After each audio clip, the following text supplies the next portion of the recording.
ওকে, আনুষ্ঠানিক welcome again. Sir রুটিনটা, আচ্ছা আমি রুটিন দিয়ে দিব। কনসিস্টেন্সি আপনার শুনেন, আমার ওই রুটিনটা কিন্তু 10 ঘন্টা কোনো ফিক্সেশন না, এটা বুঝেন। এইটা একটা অ্যাপ্রক্সিমেশন, এটা একটা অ্যাপ্রক্সিমেশন যে এইটার আপনি নিচে নেমেন না। আপনি এটাকে বাড়াইতে চাইলে তো কোনো প্রবলেম নাই, লাগলে লাগান না রে ভাই। আপনি তো 7-10 ঘন্টা রুটিন দিছে, আপনি 14 ঘন্টা আহ, পড়লে এইটার জন্য তো নিজেরও বিল চার্জ করবেন না, স্যারেও বিল চার্জ করবেন না, আপনি তো আপনার জন্য পড়ছেন। তো ওই কম্পোজিশনটা ঠিক রেখে সবগুলো কন্টেন্টে ঠিক ওইভাবে সময় দিয়ে প্রতিদিন টাচ করা, এটা করতে পারলেই তাহলেই তো আপনি আসলে আগাইতে পারবেন। ওকে, সো এটা জরুরি। আচ্ছা, আমাদের অ্যাসাইনমেন্ট যেটা রেড ক্যাটেগরি অরেঞ্জ ক্যাটেগরি, এটা আমি একটু বুঝিয়ে বলি। আমাদের কিছু অ্যাসাইনমেন্ট আছে একেবারে ম্যান্ডেটরি বলি আমি, যেটা দিতেই হবে, সবাইকে পার্টিসিপেট করতে হবে। এটা রেড ক্যাটাগরির, মানে হাইলি ইম্পর্টেন্স থাকবে সেগুলোর। আমি আমি এগুলা আস্তে আস্তে সব সেগ্রিগেট করে দিব। আর কিছু থাকে যেমন এই যে আমরা ডাটা চার্ট করার, অথবা নো ইওর ইকোনমি, হ্যাঁ এই যে কিছু কি বলা যায়, শিডিউলের বাইরে কিছু আমাদের সেশনস থাকে, শিডিউলের বাইরে কিছু আন্ডারস্ট্যান্ডিং কিছু সেশন থাকে। তো সেখানেও আমি অনেক সময় দেখা যায় যে এই ধরনের ক্লাসগুলো নেওয়ার পরে একটা ছোট অ্যাসাইনমেন্ট দিই যে আপনি কতটুকু এটা পড়ছেন টড়ছেন, এটা একটু আপনি নিজেই বুঝতে পারবেন। ওইগুলো হইতেছে ওইটা ম্যান্ডেটরি কোনো অ্যাসাইনমেন্ট না, ওইটা হইতেছে কি অরেঞ্জ ক্যাটাগরির। ওকে, ওইটা প্রবলেম নাই, ওইটা ডিপেন্ডস, আপনি তো সাবমিট করলে ডেফিনেটলি এটা আপনাকে এনরিচ করবে। আমাদের যে এক্সাম প্ল্যানটা করছি, প্রথম কথা বলি, এটা শুধুমাত্র আমাদের কম্বাইন্ড ব্যাচগুলোর জন্য প্রযোজ্য। আপনারা যারা রিটেন ব্যাচে আছেন তাদেরকে আমি যে শেয়ার করেছি, মানে আপনি দেখতে পান এরকম একটা, আপনি দেখার জন্য শুধুমাত্র। বাট এটা একেবারেই ম্যান্ডেটরি হবে আমাদের main stream batch. Main stream batch বলতে আমরা আমাদের যে কম্বাইন্ড ব্যাচটা সেটাকে মিন করি।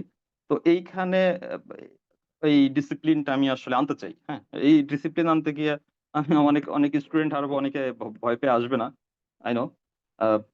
বাট আমি চাই যে এটা ফ্যাটলেস হোক, ভালো ছেলেমেয়েরা আসুক, যারা সত্যিকার অর্থে পয়সা দিয়ে পড়তে আসছে এবং সেটার ঠিকঠাক মতন ক্যাপিটালাইজ করতে চায়।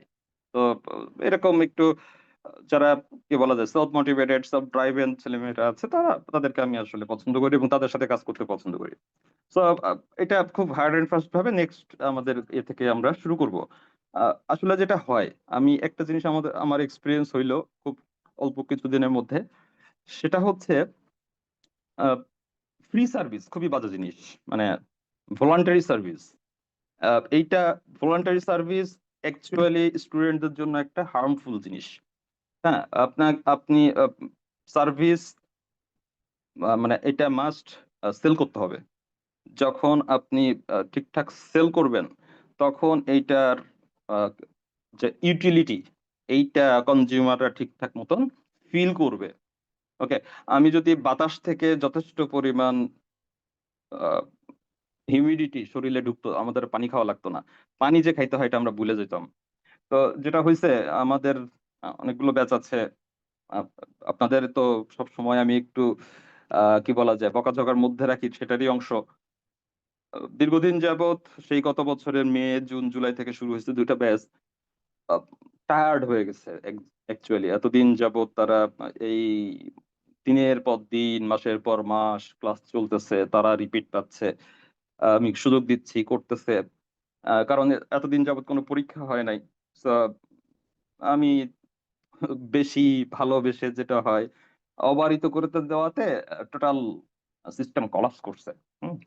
আহ, 100 জনের একটা ব্যাচ থেকে একজন দুইজন পরীক্ষা অ্যাটেন্ড করে, বাকিরা করে না।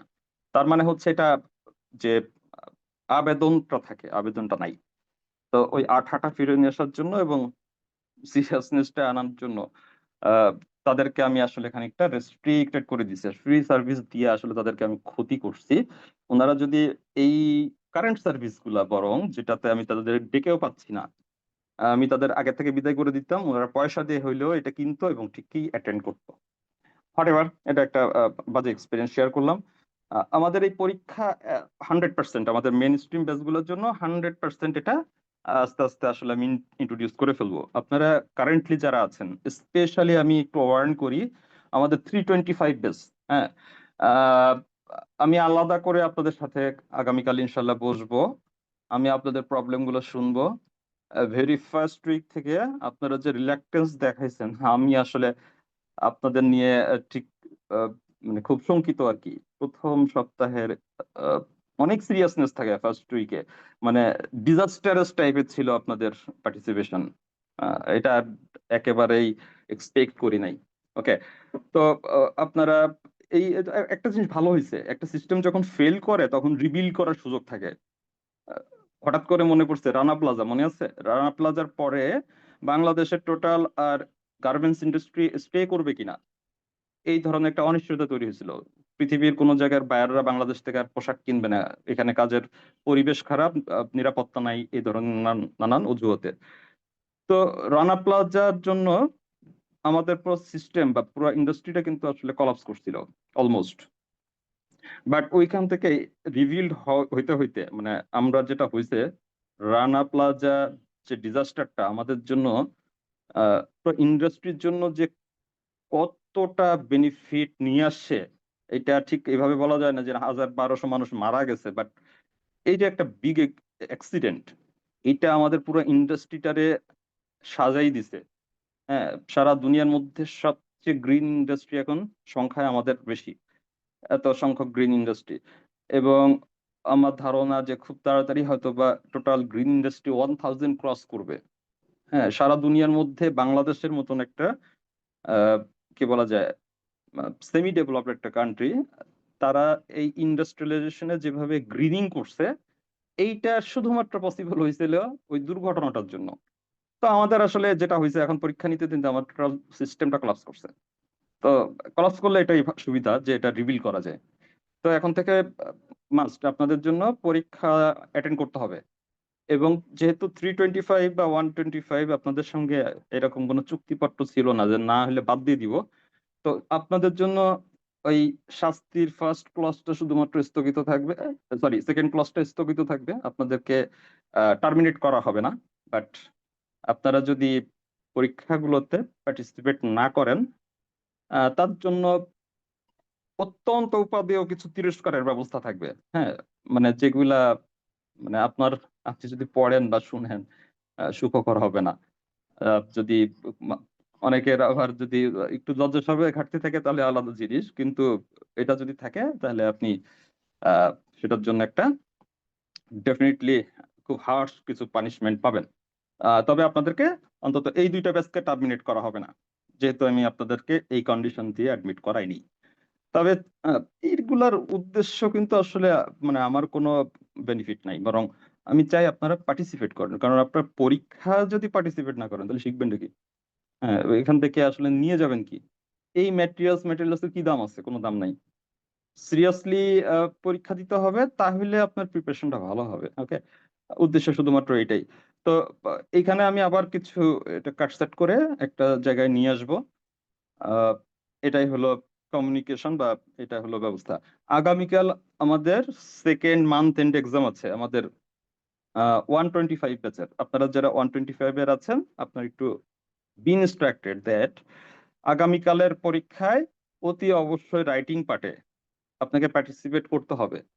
যদি রাইটিং পার্টে পার্টিসিপেট না করেন, আহ, আমি আসলে রাতে একটা চিন্তা করে কোনো একটা শাস্তি বের করব, খুব ইনোভেটিভ একটা শাস্তি বের করব। ওকে, আপনাকে ব্রিটেন পরীক্ষায় অতি অবশ্যই, আপনি এমসিকিউ পরীক্ষা না হ্যাঁ, দিলেও আমার আমি কোনো প্রবলেম নেই, কিন্তু এটা স্যার দিতে হবে। আমি স্যার হুম, আহ, যদি কারোর কোনো দেখেন, কারোর কোনো আমি আলাদা করে কোনো ইয়ে শুনবো না। যদি কারোর কোনো ইয়েটা থাকে, যদি কোনো আমার যেটা হচ্ছে আপনি পসিবল না এক্সাম দেওয়া কোনোভাবে এক্সকিউজ করার, ইমেল করে রাখবেন। ওখানে একটা ইমেল অ্যাড্রেস দেওয়া আছে, ইমেল করে রাখবেন। আমি আমি পড়ে আমি ওখান থেকে আমি স্যার আপনাকে আমি তো ফিডব্যাক দেবো। ইমেল করার মতো সিচুয়েশনেও নেই। আমি আচ্ছা, ঠিক আছে। এখন এটা তাহলে পরে পরে করেন। আমি এটা তো যখন আপনি ইসে থাকবেন, ঝামেলা থাকবেন, তখন করতে বলা হয় নাই। আপনি সমস্যার সমাধান হওয়ার পরে করবেন। 425 ব্যাচের বিষয়ে বলবো যে হইতেছে, মানে বলার হইতেছে কারণ এটা কি, আহ, বলার আছে হইতেছে রেগুলার প্র্যাকটিস রাখতে হবে। আমরা যেটা করি, আমাদের রুটিনের মধ্যে কিন্তু রাইটিং থাকে না। হ্যাঁ, আপনাদেরকে বলবো আপনারা রুটিনের মধ্যে রাইটিং আনেন।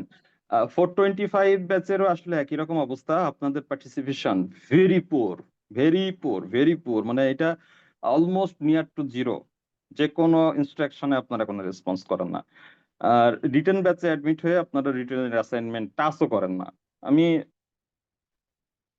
ডোন্ট টেক ইট আদারওয়াইজ, হুট করে যে কিভাবে একসাথে 325 425 এর আপনাদের সবাইকে একসাথে পাইছি, যে আপনারা মোটামুটি অলমোস্ট সবাই আপনারা খুব প্যাসিভ। হ্যাঁ, আপনারা একটু অ্যাক্টিভ হন, কারণ আমি তো আপনাকে হেল্প করতে চাই। ওকে, সো আপনি আপনি একটু আপনি একটু এগিয়ে আসেন, আমি আপনাকে সিরিয়াসলি হেল্প করতে চাই, কাজে আসতে চাই। সো এটা মিস করেন না। আপনাদেরকে খানিকটা নষ্ট করছে আমি দুই ভাবে। এক হইতেছে আপনাদেরকে সব মেটেরিয়ালস গুলো দিয়ে দিছি, খুবই রং ডিসিশন হয়েছে। আপনারা অনেকে খুব চেঁচামেচি করতেছিলেন, একদিন মেজাজ খারাপ হয়েছে, একসাথে ধরে সব আপনাদেরকে কি বলে এই যে মেটেরিয়ালস দিতেছি। এটা খুব উম, বাজে কাজ। হ্যাঁ, এটা খুব বাজে কাজ হয়েছে, এটা ঠিক হয় নাই। মেটেরিয়ালস গুলা প্রতি সপ্তাহে ছিঁড়ে ছিঁড়ে দিলে অনেকে চিন্তা করতেছে মেটেরিয়ালস পাই গেছে মনে হইতেছে আমার কোর্স কমপ্লিট। আবার দু একজন চিন্তা করতেছে মেটেরিয়াল যেহেতু পেয়ে গেছি তাহলে আই ওয়ান্ট টু কুইট, আমার একটু রিফাইন্ড দিয়ে দেন। হ্যাঁ, এইগুলা ঘটনা ঘটতেছে হচ্ছে এই কাজটার জন্য। সো আমি আপনাদের কি বলে ভালো বুঝে বা ভালো অর্থেই মেটেরিয়ালস দিয়ে দিয়েছিলাম, তার মানে হচ্ছে যে কি আপনারা টোটাল আহ এটাই করে ফেলবেন, মানে কি বলা যায়, মানে পুরা রিলাক্টেন্ট হয়ে যাবেন, এটা কেমন কথা? আমি ঠিক জানি না এটাকে কিভাবে আপনারা কি চিন্তা করে কি করলেন। পুরা ব্যাচটা ধরে আপনারা এত মানে নন পার্টিসিপেন্ট কেন? মানে প্রবলেমটা আমাকে আপনারা শেয়ার করবেন, আর কালকে আমি আপনাদের সাথে আলাদা সেশন থাকবে, সেখানে বুঝবো। আচ্ছা, 125 এর কালকে মান্থ এন্ড এক্সাম, কথাটা শেষ করতে পারি নাই আপনাদের কথার জন্য। কালকের এক্সামে বাধ্যতামূলক রিটেন পরীক্ষা দিতে হবে, বাধ্যতামূলক ভাবে রিটেন পরীক্ষা দিতে হবে, এটা মাথায় রাখেন। আপনি সাদা খাতা জমা দিলে আপনাকে অ্যাটেন্ড করতে হবে। আহ, পরীক্ষায় আপনাকে অ্যাটেন্ড করতে হবে, আপনি না লিখেন প্রবলেম নেই। হ্যাঁ, আহ, আপনি পরীক্ষায় মাস্ট অ্যাটেন্ড করবেন প্রত্যেকে, যারা এখন শুনছেন যারা পরে শুনবেন। এটা মানে শাস্তি টাস্তি বাদ দেন, এগুলোতে শাস্তি দিয়ে দেওয়া হয় না, আপনারা তো ছোট বাচ্চা ছেলে মেয়ে না, কিন্ডার গার্ডেনে পড়েন না। পার্টিসিপেট করবেন, ইটস মাই অর্ডার, এটা আপনি ফলো করবেন। ওকে, দরকার হলে মানে ঘোড়ার রান ডাকাবেন, কিন্তু পরীক্ষা অ্যাটেন্ড করবেন আগে। এইটা ডিসিপ্লিনে আমরা আসি, যে আমরা পরীক্ষা অ্যাটেন্ড করি, আমরা পারি না কিন্তু আমরা পরীক্ষা অ্যাটেন্ড করি। সো এটা খুব সিরিয়াস থাকবেন আপনারা, মান্থ এন্ড এক্সাম কালকে অতি অবশ্যই রিটেন পরীক্ষা অংশ নেবেন। সাথে আমাদের 225 এর তো একই কথা। 225 এর কেউ আছেন? 225 এর কেউ আছেন রিটেনের? কেউ একজনও নাই?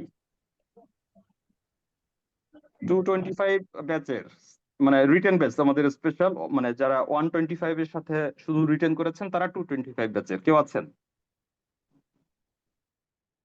এই ব্যাচের স্টুডেন্টের সংখ্যা 50+। আমাদের ক্লাসে সম্ভবত কেউ নাই। ওকে, আমি জানি না কারণটা কি। মানে এমন না যে আপনাদের ক্লাস হয় না, আমি আপনাদের প্রতি টেক কেয়ার করি না, আমি আপনাদেরকে কিছু দিচ্ছি না, খোঁজ খবর নিচ্ছি না, কোনোটাই বলে তো আমার অন্তত মনে হয় না।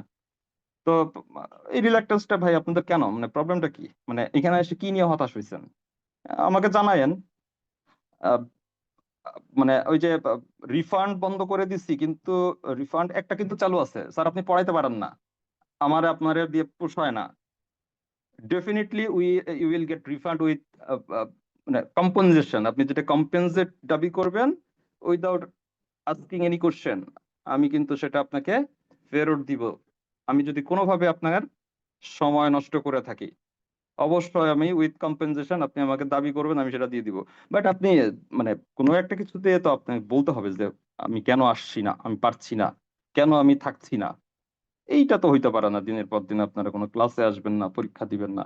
পুরো একটা রিটেন ব্যাচে 50-60 জন করে স্টুডেন্ট থাকে, একটা সিঙ্গেল কেউ পরীক্ষা অংশ নেয় না।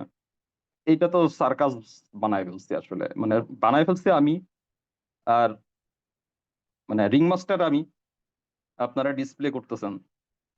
তো রিং মাস্টার একটু এবার একটু মানে এটা ঠিক এটার মানে কি বলে আহ, বিষয়টা আর এরকম রাখলে সংসার টিকবে না আর কি।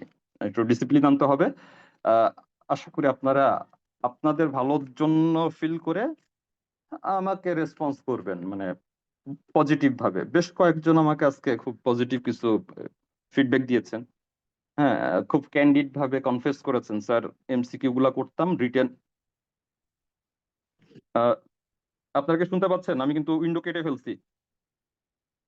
জি স্যার, শুনতে হ্যালো, পাচ্ছি স্যার। ওকে, তাহলে আমি কানেক্টেড আছি। বললাম যে এটা বেশ কয়েকজন আমাকে খুব পজিটিভলি তারা করেছেন, আমি খুশি হয়েছি। এই যে স্বীকার করছেন যে স্যার আগে করতাম না, মানে রিটেন পড়তাম না, রিটেন অংশ করতাম না, শুধু এমসিকিউ করতাম। আমি তো এগুলো জানতাম না আগে। হ্যাঁ, যে আপনারা কেউ কেউ এরকম আছে যে রিটেন করছি না, ম্যাটেরিয়াল সাব দিচ্ছে, এগুলো জমায় রাখতেছি, এমসিকিউ করার পরে রিটেন করব। মানে ঠিক মানে সিগনেচারের যেটা কালচার এবং সবসময় যেটা ভয়েস, এটা টোটালি তো এগেনস্ট মানে আওয়ার একেবারেই মেইন ফিলোসফি যেটা, যে এটা কখনোই আলাদা না। আপনারা ভিতরে ভিতরে অনেকে, হ্যাঁ, এটারে কাস্টমাইজ করে নিছেন, যেটা আমি খবর রাখি না। কেন খবর রাখি না? কারণ আপনি যে ওই যে রিটেন পরীক্ষা যদি আপনি পার্টিসিপেট করতেন, বা যারা পার্টিসিপেট করেন তারা তারা কিন্তু এটা করেন নাই। যারা রিটেন পরীক্ষায় পার্টিসিপেট করতেছেন না, তার মানে হচ্ছে তারা ডেফিনেটলি এই পাখির বাসায় সাপের বাচ্চা ফুটতেছে। আমার কাছে বিষয়টা ঠিক এই ধরনের, আমার কাছে রীতিমতো এটা সাবোটেজ টাইপের লেগেছে। যে আপনি আহ, তাহলে এইখানে আসছেন কেন? এই একই ব্যাংক জবের কোর্স 750 টাকায় করা যায়, বাংলাদেশ ব্যাংকের ওই কোর্স কোর্স আপনার 1250 টাকায় করা যায়। তো এত পয়সা টয়সা দিয়ে এইখানে আসছেন কেন? এত টাকা পয়সা নষ্ট করার তো কোনো মানে নেই। আপনার একটা কোর্স লাগলে আপনি 500 টাকা দিয়ে ভর্তি হন, 700 টাকা দিয়ে ভর্তি হন। এতগুলা টাকা দিয়ে ভর্তি হয়েছেন, তারপরে যদি এটা করেন, আর না হলে একটা দোষ দিয়ে টাকাটা ব্যাক নিয়ে চলে যান, তাহলে আমার একটা গুড ফিল হয়। ওকে, সো এই একই কথা, সবার জন্য একই ইনস্ট্রাকশন। সেটা হইতেছে নেক্সট উইক থেকে পরীক্ষার বিষয়ে আমি ডেফিনেটলি খুবই সিরিয়াস থাকবো। আপনার পরীক্ষা দিতে হবে, হ্যাঁ। আর পরীক্ষা না দিলে আপনি ডিসকন্টিনিউ করে সরাসরি অফিসিয়ালি বলেন যে আমি আর এটা কন্টিনিউ করছি না। আমি আপনাকে এগুলো থেকে সিস্টেম থেকে রিমুভ করে দেবো, আমি আপনাকে বকাঝকা করবো না, প্রশ্নই ওঠে না। তবে মানে এই পারপাজে যে আমি এই পারপাজে যে পরীক্ষা দিব না, কিন্তু আমি থাকবো, I won't allow it. Okay, so আসেন আমরা এবার একটু শুরু করি, মানে কাজের জিনিস শুরু করি। বকাঝকা শেষ, কোনো প্রশ্ন আছে আপনাদের? একটু বলেন না। না স্যার, প্রশ্ন নাই স্যার। কোনো প্রশ্ন নেই, তাহলে স্যার এবার একটু আগের দিন আমরা, ক্লাসের হ্যাঁ একটা বিষয়, বলেন। স্যার ওখানে কিছু টপিক দিয়েছিলেন আমাদেরকে দেখার হ্যাঁ, জন্য। এফডিএ এর প্রায় 10টা টপিক দেওয়া হয়েছিল। তো ওখানে একটা এরকম ছিল যে আমাদেরকে ইন্ডিভিজুয়ালি কোনটা ডিসকাস করতে হবে ওই টপিক গুলা বলে দিয়েছিল, যেমন 2টা বা 3টা। তো এক্ষেত্রে কি আমি শুধু ওই জিনিসগুলোই ডিসকাস করব, নাকি আমি আমার মতো আরো কিছু অ্যাড করতে পারবো?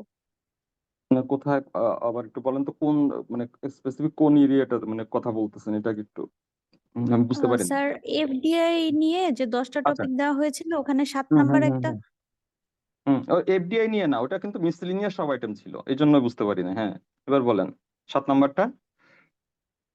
ওইটা নিয়ে একটু প্রবলেম হুম, হয়েছে, 7 নাম্বারটা নিয়ে। বলেন বলেন না, আইটেমটা কি ছিল, টপিকটা কি ছিল? Sir sir lowest inflation rate in last 2 years, significant export growth, record breaking monthly remittance inflow, and building secure position are বুঝছি, among বুঝছি।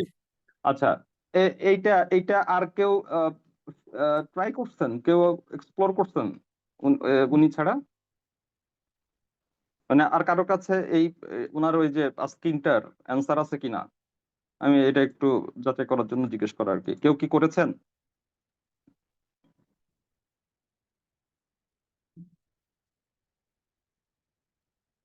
আমার ব্যাস হইতেছে পৃথিবীর সবচেয়ে একেবারে মোস্ট জেন্টেল পেটে বোমা মারলেও শব্দ বের হয় না।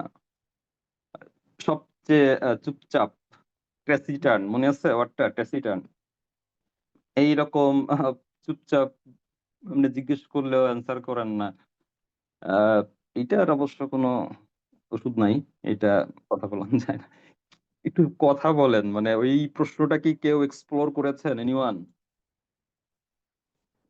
যদি না করে থাকেন তাহলে আপনাদের আসলে দেওয়া হয় কেন?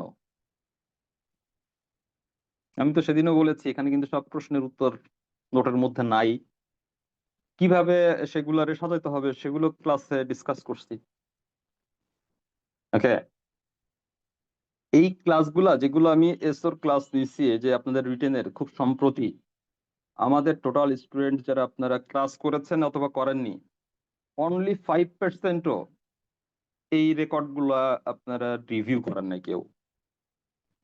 আমি একটা রেকর্ড আপলোড করার 2-3 দিন পর কোনো না কোনো একটা সময় গিয়ে আমি স্ট্যাটিস্টিক্স গুলা দেখি কয়জন এটাতে, কারণ একমাত্র আপনাদের কাছে এটার লিংক আছে, এটা পাবলিক কেউ দেখতে পায় না সবগুলো টপিক। তো আপনারা কয়জন এটা পরবর্তীতে একেবারে এটাকে আবার মানে রিভিউ করার ট্রাই করেছেন, অথবা এভারেজ কত মিনিট এটাকে দেখেছেন শুনেছেন, এগুলো আমি বোঝার ট্রাই করি। রেসপন্স খুব পোর। ওকে, আমি আবার মনে করায় দেই, আবার একটু মনে করায় দিই, ডেফিনেটলি ফোকাস রাইটিং কমন আসবে না। তবে ফোকাস রাইটিং কমন না আসলেও কি হবে, আমার আলোচনা অথবা লেখালেখি কোনোটার মধ্যে ডেফিনেটলি আপনাদের এই ফোকাস রাইটিং আপনারা পাবেন, এটা বলেছিলাম। আজকে আবার মনে করায় দিলাম। আর আপনি যেটা প্রশ্ন করছেন ওইটার উত্তর হইতেছে, আমার টাইম লাইনে খুঁজলে পিছনে অনেকগুলো লেখা পাবেন, তার মধ্যে আছে, ওইটার সাথে মিল আছে আমাদের এই যে কেমন বাংলাদেশ দেখতে চাই, ওর মধ্যে কনসেপচুয়াল মিল আছে দেখবেন। সরি, এই যে আরেকটা প্রশ্ন ছিল, ও কেমন বাংলাদেশ দেখতে চাই না, ওইটা ছিল হইতেছে গিয়ে এই যে সরকারের অর্থনৈতিক বা ফাইন্যান্সিয়াল সিস্টেমের মধ্যে কি কি ধরনের পরিবর্তন আসছে বা কি কি ধরনের এখন পর্যন্ত চেঞ্জ আসছে, ওইটার সাথে ওইটার কনসেপচুয়াল মিল আছে, ওখানে আছে কন্টেন্টটা। ওকে, এটা একটু দেখে রাখবেন। যারা আপনারা এসওর পরীক্ষা আছে, অতি অবশ্যই এই যে 30 মে চলতেছে, তো আপনাদের পরীক্ষা হচ্ছে 20 জুন, তাই না? তাই তো? জি স্যার।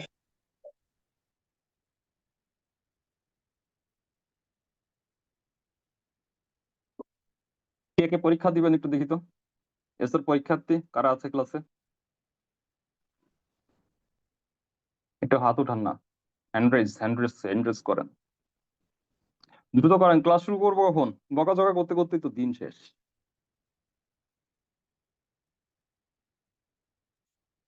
একটু হ্যান্ড রেজ করেন। পরীক্ষার্থী সরাসরি, শুধুমাত্র পরীক্ষার্থী। মঞ্জুরুল হায়দার, আর কেউ? ওকে, রুহুল আছেন, আর দ্রুত করেন, দ্রুত, এই 2জন মাত্র। হায় হায় রে, এত খারাপ অবস্থা হইলে হবে? আর কেউ নাই? আছেন কেউ আর? 3জন। ওকে, আর লেট হয় কেন? এটা হাত তুলতে এতক্ষণ লেট হইলে কেমনে হবে? সবকিছুতে এত ঢিলা হইলে কেমনে হয়? ওকে, আপনারা শুনেন, এই যে 4জন আছেন, 4জন, ওকে ফাইন, 4জন পাইছেন। আমি যে কটা প্রশ্ন করব 4জন একসঙ্গে অ্যান্সার করবেন, আপনাদের 4জনের জন্য বাধ্যতামূলক। 4জনই একসাথে আওয়াজ দিবেন, মাস্ট। ঠিক আছে? 4জন একসাথে বলেন স্যার, ঠিক আছে বলেন। ঠিক আছে স্যার। ঠিক আছে স্যার। ওকে ফাইন, মাঝে মধ্যে এইভাবে একটু দেওয়া লাগবে, তাছাড়া আর কোনো ওয়ে নেই। যার যার ক্লাসরুমে একটু যান, ক্লাসরুমে গিয়ে দেখেন আজকের ম্যাটেরিয়ালসটা দেওয়া হয়েছে, ম্যাটেরিয়ালসটা একটু ওপেন করেন। আমিও করতেছি, চাইলে এখান থেকেও দেখেন, অথবা একটু ওপেন করে নেন যদি সাথে এক্সট্রা ডিভাইস থাকে, অথবা যে ডিভাইসে ক্লাস করতেছেন সেখান থেকে ম্যাটেরিয়ালসটা একটু ডাউনলোড করে নেন। সবাই পাইছেন কিনা? পাননি এমন কেউ আছেন কিনা? কোন ক্লাসরুম বাদ পড়ছে কিনা জানান। জি স্যার, পাইছি। আসেন এবার একটু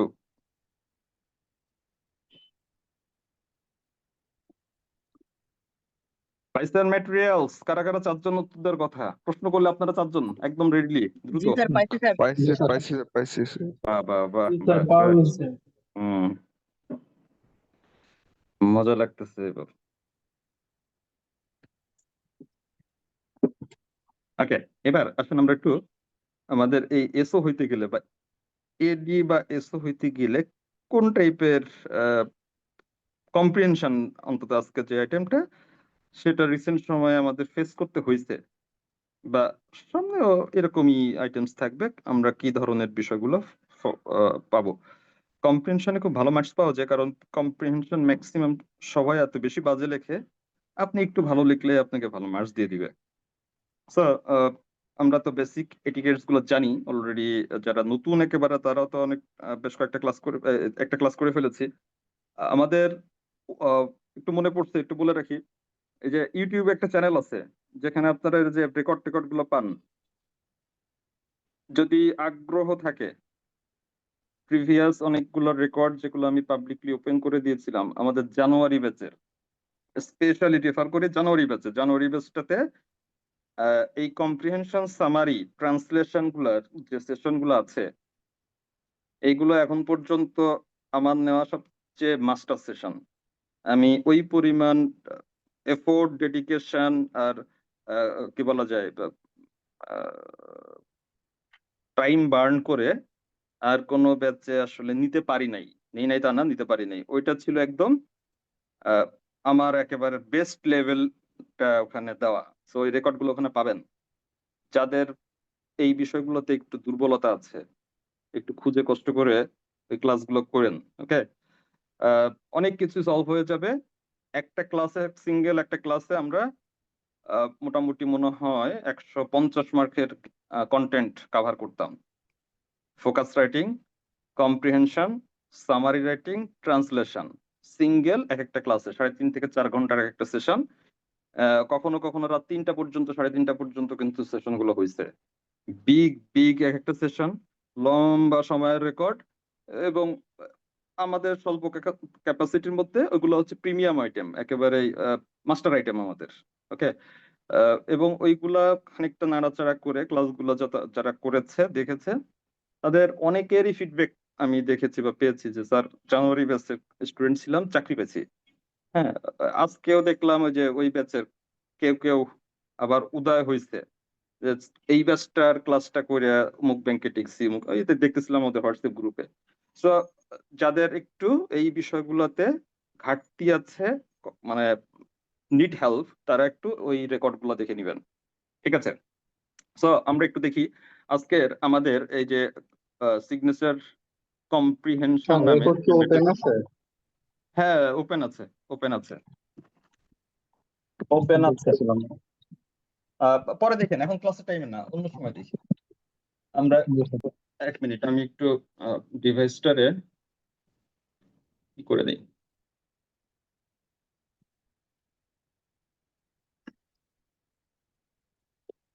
এটা কই?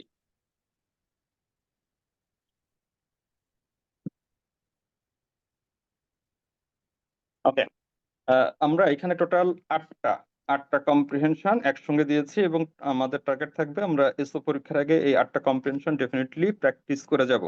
আমি এই জন্য একসাথে অ্যাডভান্স একটু দিয়ে দিয়েছি, এই জন্য আমার ক্লাসেও লেট হয়েছে। ফার্স্ট যেটা দিয়েছি এটা বাংলাদেশ ব্যাংক এডি 2014-তে এসেছে। আমি প্রথম দিকে আমি আপনাদেরকে যে কম্প্রিহেনশন গুলো দিয়েছি এগুলো সবই খুবই শর্ট সাইজের, স্বল্প দৈর্ঘ্যের, খুবই স্বল্প দৈর্ঘ্যের। দেখেন প্রত্যেকটা একেবারেই হাফ পৃষ্ঠা করে। এটা মানে কলেবর আর কি, এটার সাইজ ডাইমেনশন খুবই ছোট ছোট। ওকে, এগুলার প্রত্যেকটা সাইজই বেশ ছোট, আবার কখনো কখনো একটু লম্বা চওড়া, মানে সাইজে লম্বা চওড়া কিছু কম্প্রিহেনশনও কিন্তু আসে। এগুলো আবার যখন দেখবেন, এগুলো ফন্টও কিন্তু আমি খানিকটা ছোট করেছি। ফন্ট আছে সম্ভবত 11-তে, আর এই ছোটগুলোর ফন্ট আছে সম্ভবত 13-তে। তার মানে হচ্ছে এখানে এক পৃষ্ঠায় দেখা গেলেও এইগুলা অ্যাকচুয়ালি বেশ বিগ লেন্থের পরীক্ষায় আসে, যেগুলো কম্প্রিহেনশন রিসেন্ট সময়ের, সেগুলোর মধ্যে এগুলো মোটামুটি লম্বা চওড়া। তো আমরা পরীক্ষায় সাধারণত এই সাইজের বিচারে একটা শর্ট ভার্সন এবং একটা লং ভার্সন কম্প্রিহেনশন পাবো। আপনারা অনেকেই তো অনেকগুলো পরীক্ষা টরীক্ষা দিচ্ছেন, লং প্যাসেজ আসলে সলভ করা সহজ নাকি শর্ট প্যাসেজ আসলে সলভ করা সহজ? স্যার লং আসলে লং কেন? Sir long long precision long এর বিষয়গুলো সবাই ম্যানেজ থাকে করা একজন থাকে। একজন করে বলেন, হ্যাঁ। লং এর মধ্যে অনেক লংটা একটু এক্সপ্রেসিভ হয়। আচ্ছা এক্সপ্রেসিভ হয়, রাইট, অনেকটা খোলামেলা হয়, অনেক এক্সপ্লেনেশনস থাকে, অনেক উদাহরণ থাকে, আন্ডারস্ট্যান্ডিং অনেক বেশি থাকে, স্কোপটা একটু বড় থাকে। আর ছোট হলে যেটা হয়, স্কোপটা একটু কম থাকে, মানে অল্প কথায় অনেক কথা বুঝে নেওয়ার একটা চাপ তৈরি হয় একেবারে ছোট ধরনের কোনো কন্টেন্ট থাকলে। ওকে, আমাদের ফার্স্ট যে প্যাসেজটা, আমরা খুব সহজ প্যাসেজ আসছে এটা, একেবারেই বাংলাদেশ ব্যাংক এডিতে আসলেও ঠিক ওই অর্থে মানে এত টাফ লেভেলের কোনো টেক্সট না। আমরা যেহেতু একটা কম্প্রিহেনশন সলভ করার জন্য কত মিনিট টাইম পাবো? এ বলেন, কে বলবেন রুহুল বলেন। কম্প্রিহেনশনের জন্য আমাদের অ্যাভেলেবল টাইম কত মিনিট? Sir 15 minute.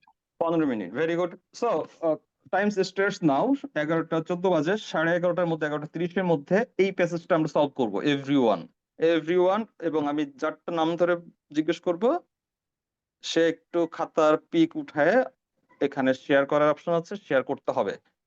আমি এই সুযোগ দিচ্ছি, আপনি ঘোড়ার আন্ডা আঁকায় দেন, বাট এই যে 5টা প্রশ্নের 5টা ঘোড়ার আন্ডা আঁকায় দিলেও আমি কিচ্ছু বলবো না।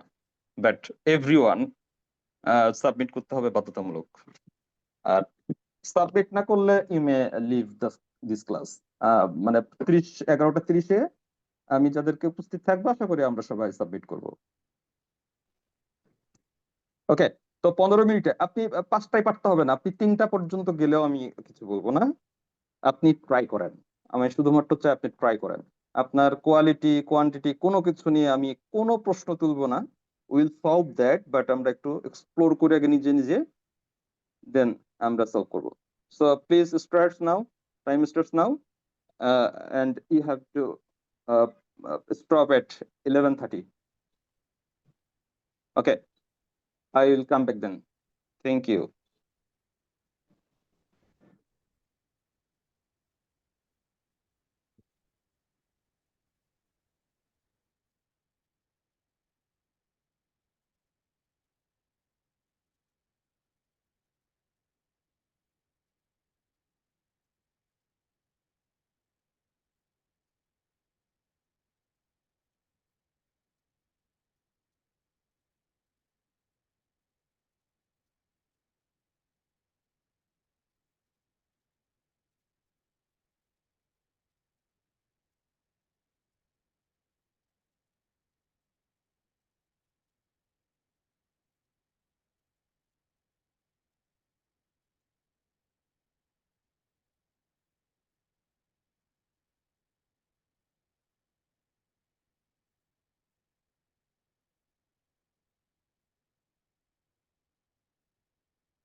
Debate is more important than, but it is the debate that makes it possible for opinions to be formulated and exchanged.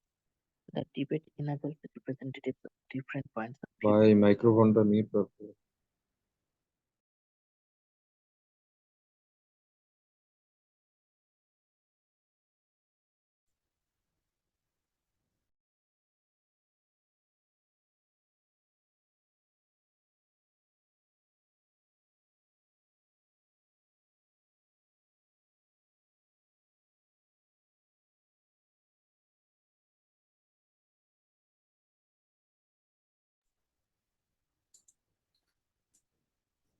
Circuit disconnect হয়ে গেছে নাকি?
কি অবস্থা, কোনো আপডেট শেষ হয়েছে কিনা, কারা শেষ করতে পেরেছি? আরেকটু সময় লাগবে স্যার। আরেকটু সময়টাই হইতেছে গিয়ে পরীক্ষা হয়ে গেছে এবার। হ্যাঁ, আরেকটু সময় তো পাবেন না, বুঝছেন? 3টা করেছি স্যার। এই তো মুশকিল, পিছাই যাচ্ছেন তাহলে, বুঝতে পারছি আমরা।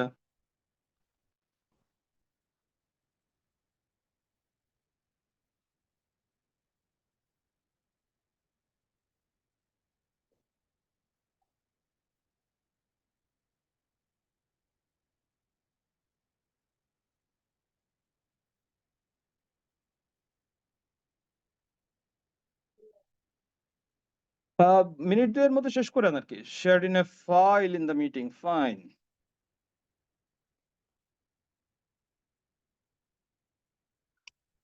হ্যাঁ, এরকম ফাস্ট হইতে হবে, ভুল হোক কিন্তু শেষ করে আসতে হবে, ফাস্ট হইতে হবে। ওকে,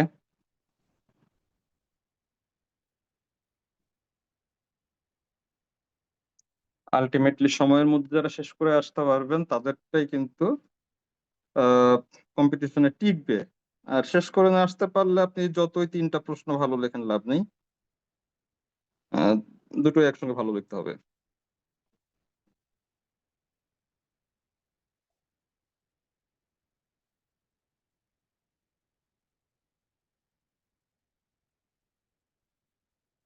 আর কারো শেষ থাকলে, শেষ হইলে একটু শেয়ার করেন, যার শেষ হয় দ্রুত শেয়ার করে দিয়েন।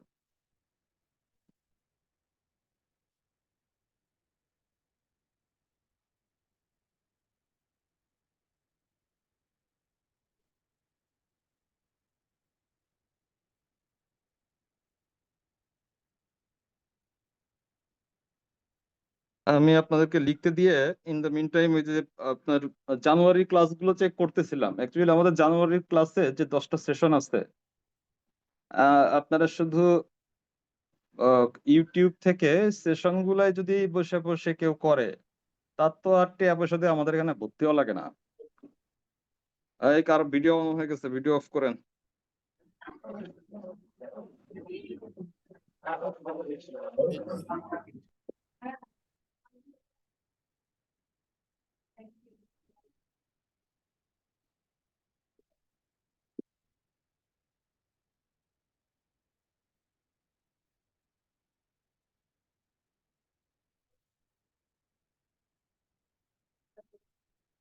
মোশাররফ হোসেন, ওকে। রাশিদুল হাসান,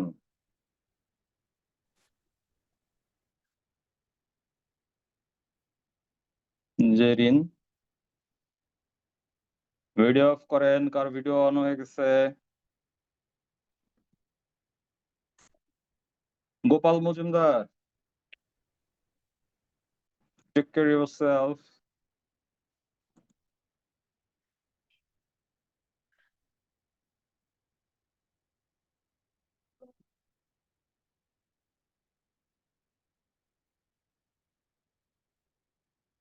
ওকে, কথা দিচ্ছেন। আর কে আছেন? স্যার ছবি আপলোড কিভাবে করবো বুঝতে পারতেছি না। ওই যে পাইছি টেক্সট দেওয়ার ব্যবস্থা আছে ওখানে, জি স্যার, দিচ্ছে দিছি সবাই। স্যার। ওকে,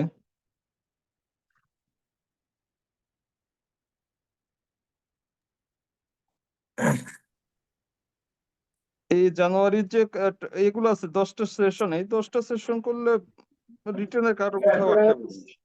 সরকারি বেসরকারি আধা সরকারি সমস্ত জায়গায় এটা দিয়ে চলে যাবে। ওই সেশনের লিংক কোথায় পাবো স্যার? ইউটিউব ঘাটেন একটু, গাইডে গোটা দেন এখান থেকে। ওকে, পার্টিসিপেট করছেন, এটা তো দারুণ বিষয় যে প্রথম দিনে পার্টিসিপেট করছেন। বাকিরা সবাই দেন না, যা যা পারছেন তাই লিখেন, তাই দেন, প্রবলেম নেই।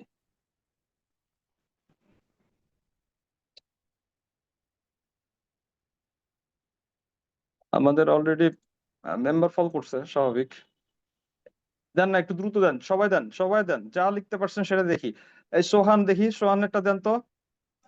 সোহান, উইলিয়াম শেক্সপিয়ার। আচ্ছা ভাই, উইলিয়াম শেক্সপিয়ার থাকতে আমি ইংরেজিতে পড়াইতে পারি কোন তো? গুরু মানুষ কি লিখছেন দেখি? উইলিয়াম শেক্সপিয়ার দেন না ভাই, কি লিখছেন দেখি।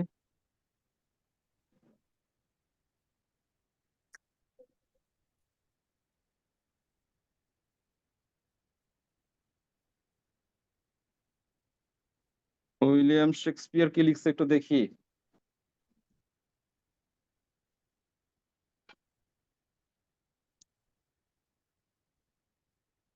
গোপাল মজুমদার, সুমন সরকার, ওবায়দুল্লাহ কই? শেয়ার করেন দ্রুত। শফিকুল ইসলাম, শুধু এম আছেন একজন। N M P Q R টি যাই হোক না কেন, একটু শেয়ার করেন।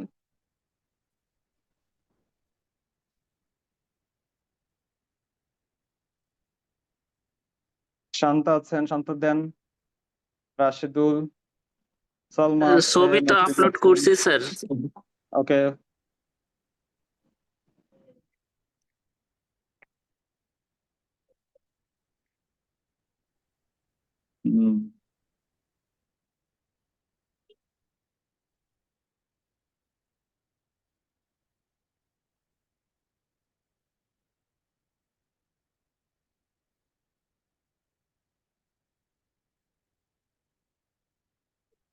পাপ্পু দিছেন? পাপ্পু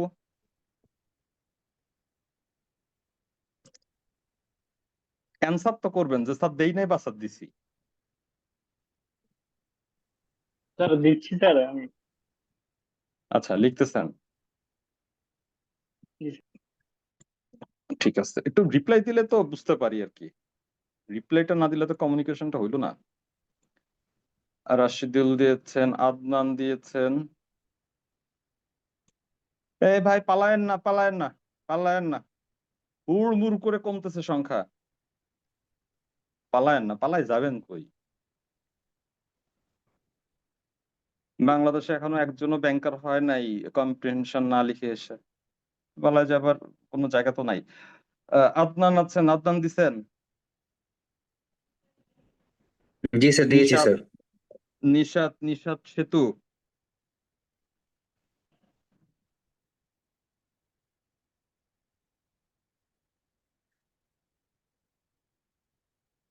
পরশ, ওকে, পাপ্পু দিছেন। বাকি আছেন কে? যে বাকি আছেন সেও একটু আওয়াজ দেন যে স্যার দিচ্ছি বা দেই নাই বা দিব না, পারি নাই।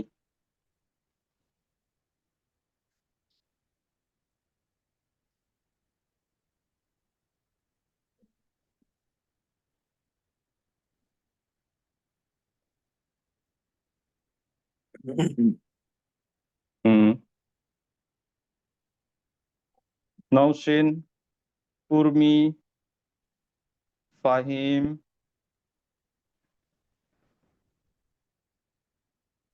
অমিয় আছেন, তামিম।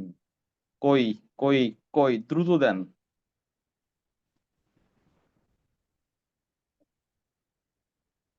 লাবণী আছেন, রবি আছেন। স্যার নাই, এটা তো কওয়া যায় স্যার আমি কিন্তু নাই, এটাও তো একটা অ্যান্সার। স্যার আছি স্যার রবি। উর্মি, এক কাজ করেন উর্মি, আপনি 5টা প্রশ্নের অ্যান্সার শুধু লেখেন Urmi Roy, Urmi Roy, Urmi Roy, Urmi Roy. Okay, I will accept that, but একটু লেখেন, ওইটাই লেখেন। আমি কোনো আপত্তি করব না, শুধুমাত্র ওইটা লেখেন। পার্টিসিপেট করেন, পার্টিসিপেট করার অভ্যাসটা করা দরকার। প্লিজ, মানে আমার কথাটা একটু রাখেন, শুধুমাত্র নিজের নাম লিখে হলেও দেন। সুব্রত, ওই যে নিজের নামটা লিখে দেন ভাই, সিরিয়াসলি বলতেছি, শুধুমাত্র নিজের নাম লিখে সাবমিট করেন, কোনো আপত্তি নেই আমার। পার্টিসিপেট করতে হবে। বাংলাদেশ বাংলাদেশ বাংলাদেশ, সান্ডা সান্ডা সান্ডা লিখেন, কোনো আপত্তি নেই, যা খুশি লিখেন, 5টা লিখে জমা দেন।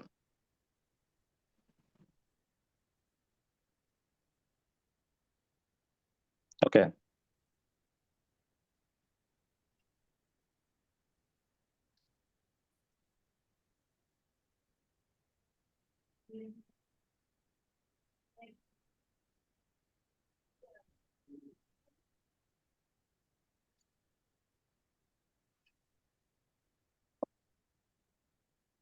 সুব্রত কিছু তো লিখছেন, ঠিক আছে ফাইন, আমি এটুকুই হ্যাপি, এটুকুতেই হ্যাপি। বাকি তিনটাও যদি একটু নাম লিখে দেন তাতে আরেকটু হ্যাপি হবো। আরেকবার একটু সাবমিশন করেন, শুধু নিজের নাম বা আশফাক দীপু লিখে দেন, সিগনেচার স্টাইল লিখে দেন, জয় বাংলা লিখে দেন, যা মন চায় কিছু একটা লেখেন, হাতি ঘোড়া আন্ডা বাচ্চা যা মন চাবে, কোনো আপত্তি নেই, বাট ফুল 5টা প্রশ্নের আন্ডা বাচ্চা সহকারে দেন একটু, সবাই একটু দেন। আমার মানে জাস্ট আমাকে একটু অনার করে দেন যে আমি পার্টিসিপেট করছি। হ্যাঁ, আমার অনারে, আমার রিকোয়েস্টে দেন। ফারহানা, শাম্মী, মোশাররফ দিচ্ছেন মনে হয়।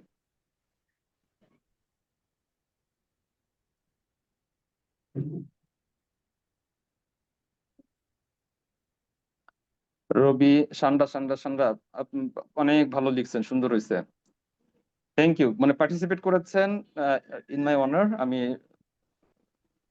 আমি অনার্ড।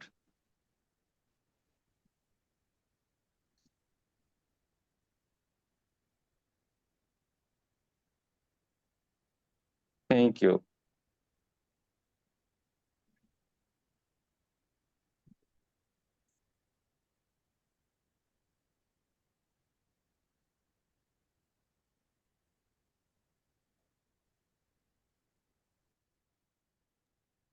ওকে, কেউ বাকি আছেন?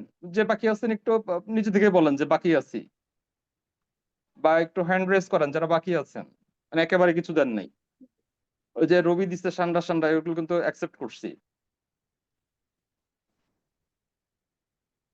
নো প্রবলেম, বাট দেন, কেউ বাদ থাকেন না, সবাই দেন। কেউ দিচ্ছেন না এমন কেউ আছেন একটু দ্রুত রেসপন্স করেন, আমরা তো আর একটু পড়ালেখাটা করবো, বাইরে আছে জন্য সান্ডা লিখতে হবে, no problem, fine, that's very okay, কোনো প্রবলেম নেই।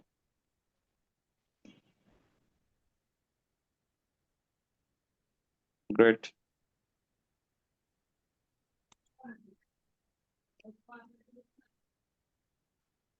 আরে কি বিরক্তটা করতেছি না, হ্যাঁ, শাম্মী আছেন একেবারে, হ্যাঁ, অনেকে রাগ করে এগুলা।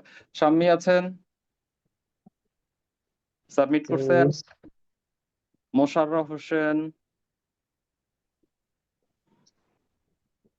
সাবমিট করছি স্যার।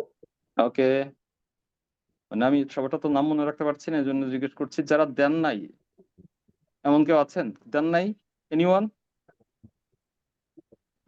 আজকে একটু ক্ষমা করে দেন, নেক্সট দিনটা তো স্যার আজ জিন্দিকে তো আমি আপনার ক্লাসে আইতাম না।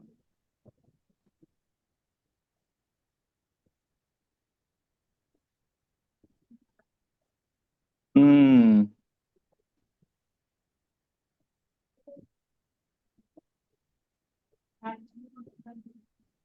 Thank you Urmi.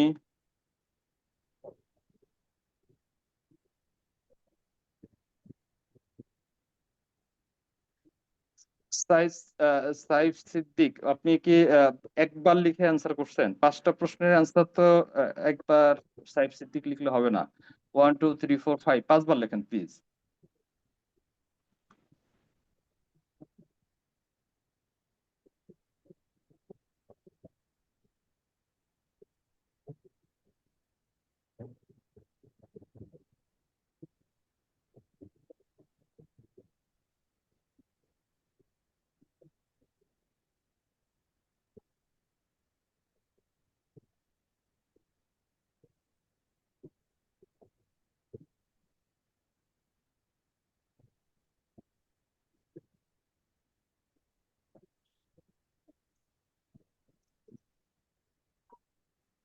ওকে, আমি তাহলে এইটা কমপ্লিটেড বলে ধরে নিচ্ছি, হ্যাঁ। আর যারা দেন নাই ওনাদেরকে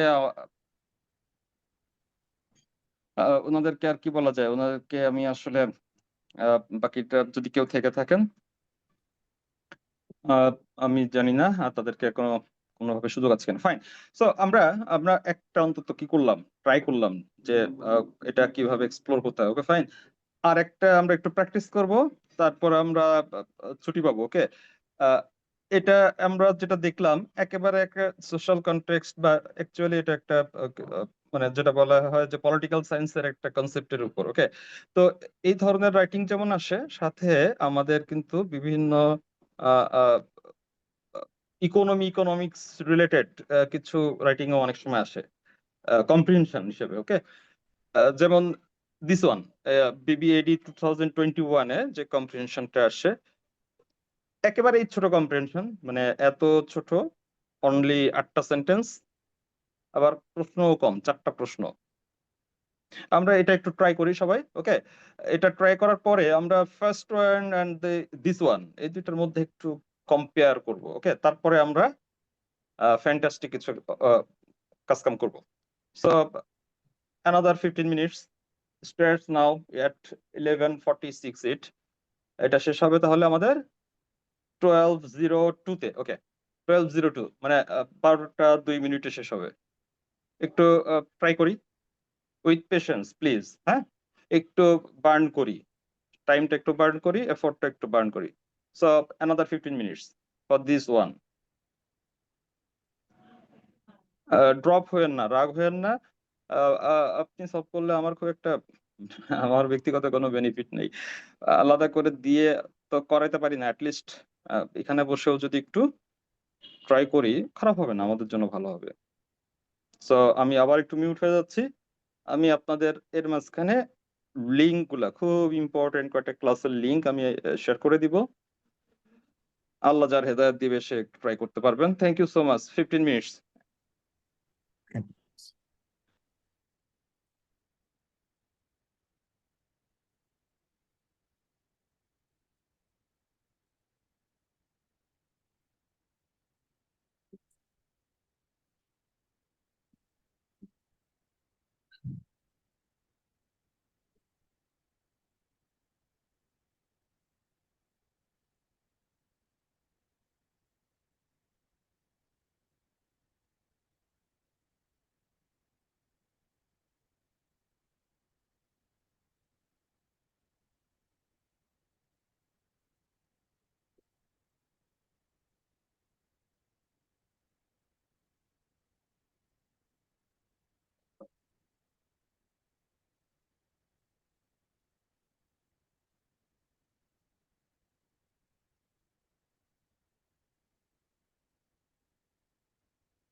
হ্যাঁ, কি অবস্থা? মোটামুটি শেষ হয়েছে। এটা বেশ আর্লি আর্লি দিচ্ছেন সবাই। করছি স্যার। বাহ, ভালো লাগতেছে। মাত্র চেক করে দেখলাম আমার ব্যাংক ব্যালেন্স পুরা উপচায় পড়তেছে, প্রচুর কারেন্সি জমা হচ্ছে, আপনারা সাবমিট করতেছেন, সাথে সাথে ব্যালেন্স ঢুকতেছে। Thank you so much. আচ্ছা, বাহ, কি সুন্দর পার্টিসিপেশন দেখছেন, একটা না আসতেছে, ভালো লাগতেছে না? এখন লিস্ট তো আপনারা একটু এঙ্গেজ করতে পারলাম, দ্যাটস নট ব্যাড।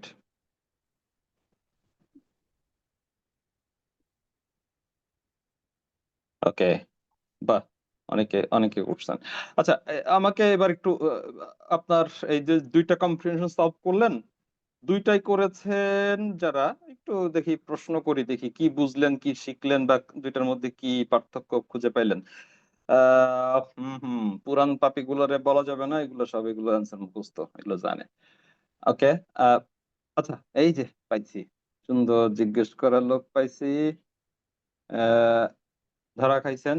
রিয়া বলেন, এই যে দুইটা কম্প্রিহেনশন সলভ করতেন, প্রথমটা দ্বিতীয়টা, আহ কোনটা সহজ কোনটা কঠিন, মানে কোনটা ফিল করছেন সলভ করার সময়? স্যার প্রথমটাই আমার কাছে আজকের জন্য বেশি সহজ মনে হয়েছে, কারণ আমি আজকে যে অ্যাসাইনমেন্টটা জমা দিয়েছি ওইটা অনেকটা ভোটিং, গণভোট রিলেটেড। সো ওইটা করাতে আমার ফার্স্টেরটা করতে খুব বেশি বেগ পাইতে হয় না, দ্বিতীয়টা একটু 2-3 বার করে পড়া লাগছে। মানে আমি লাস্ট ওকে, 5 ফাইন। মিনিটে লিখছি আর বাকি সময়টা আমি জাস্ট পড়ছি। ওকে, আপনার আন্ডারগ্রাড কোন সাবজেক্টে? স্যার জুলজিতে, জুলজিতে। প্রাণীবিদ্যা। ফাইন, ঠিক আছে, ওকে। তাহলে আপনার জন্য দ্বিতীয়টা একটু কঠিন লেগেছে, তাই তো? প্রথমটা সহজ ছিল। লাস্ট রান সাবমিট করছেন গোপাল মজুমদার। গোপাল, কথা বলা যাবে?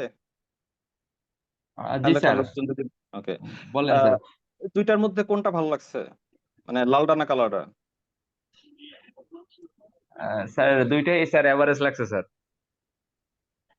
আপনি কি মেয়ে দেখতে গেছেন নাকি?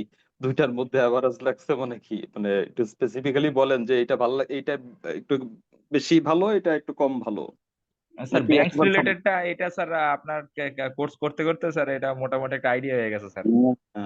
আচ্ছা, ঠিক আছে, বুঝছি। ঠিক আছে, রুহুল আছেন? জি স্যার, রুহুল, ওকে, রুহুল বলেন, মতামত দেন, মেয়ে কোনটা পছন্দ হয়েছে, 1 নাম্বারটা না 2 নাম্বারটা, লালটা না কালোটা?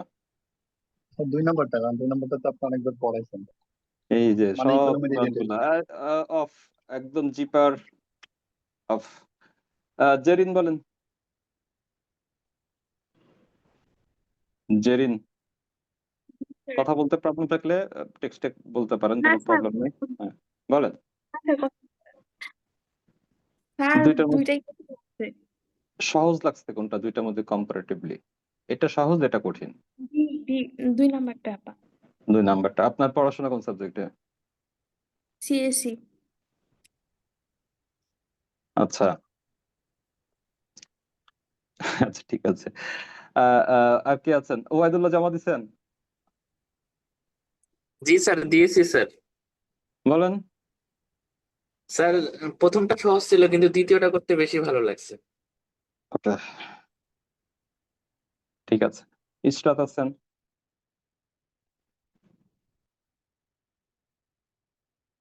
সুব্রত? স্যার প্রথমটা সহজ ছিল, দ্বিতীয়টা স্যার অনেক বেশি কমপ্লিকেটেড মনে হচ্ছে। তথ্য অল্পের ভিতরে অনেক বেশি দেওয়া, তো স্যার সেপারেট করতে পারতেছি না। আচ্ছা, আচ্ছা, ফাইন। সালমা আছেন?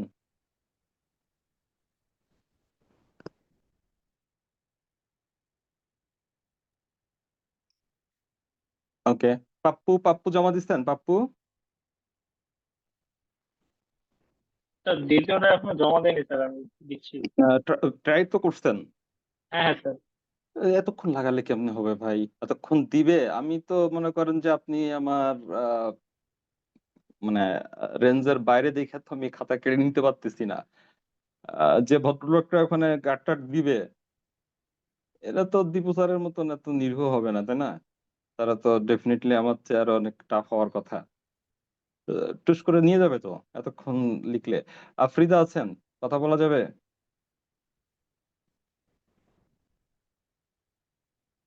জীবন আছেন? জীবন কুমার? হ্যাঁ স্যার। জীবন কি জীবিত আছে? স্যার আছি স্যার। বলেন না কোনটা ভালো লাগছে তাহলে। স্যার 5 নম্বরটা আমার কাছে একটু বুঝতে সহজ লাগছে আর কি। এক কোন নম্বরটা একটু সাবজেক্টে করছেন? সাইকোলজিতে। হ্যাঁ, এমন এমন সাবজেক্টের কথা বলেন, আমি নিজেই তো ভয় পেয়ে যাই। তো কিভাবে বলি যে আচ্ছা ঠিক আছে, কোনো সমস্যা নাই। সুসময়,